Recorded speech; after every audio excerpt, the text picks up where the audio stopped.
இந்த ஷோல Jurassic world Rebirth அப்படிங்கிற ஹாலிவுட் திரைப்படத்தினுடைய ரிவ்யூ தான் பார்க்க போறோம்.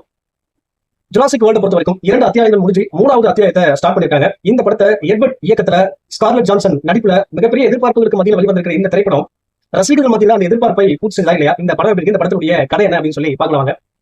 இந்த படத்தினுடைய கதையை பொறுத்த வரைக்கும் டைனோசர் எல்லாமே வந்து பாத்தீங்கன்னா அழிஞ்சு போகக்கூடிய ஒரு சூழ்நிலை இருக்கு. சோ இதனால டைனோசர் எல்லாம் தங்கள் உயிர் வாழ்றதுக்கான ஒரு இடத்தை தேர்ந்தெடுத்து ஒரு தனி தீவுல போய் எல்லாமே வாழ்ந்துட்டு இருக்கு.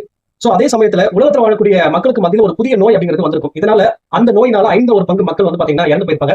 சோ இதுக்கு மருந்து அப்படிங்கிறது எங்கேயுமே கிடைக்காது. சோ அந்த தீவுல மறைஞ்சு வாழக்கூடிய அந்த டைனோசர் கிட்ட தான் வந்து பாத்தீங்கன்னா இதுக்கான மருந்து இருக்கும். சோ இதனால ஒரு டீம் என்ன பண்றாங்க அப்படின்னா அந்த தீவுக்கு போயிட்டு அந்த மருந்து எடுத்து வரதுக்காக போக ஆரம்பிக்கிறாங்க. அதே நேரத்துல ஒரு குடும்பம் வந்து பாத்தீங்கன்னா வேற ஒரு இடத்துக்கு போறதுக்காக போட்ல போயிட்டு இருக்காங்க. சோ அந்த போட் டைனோசரால தாக்கப்படுறாங்க.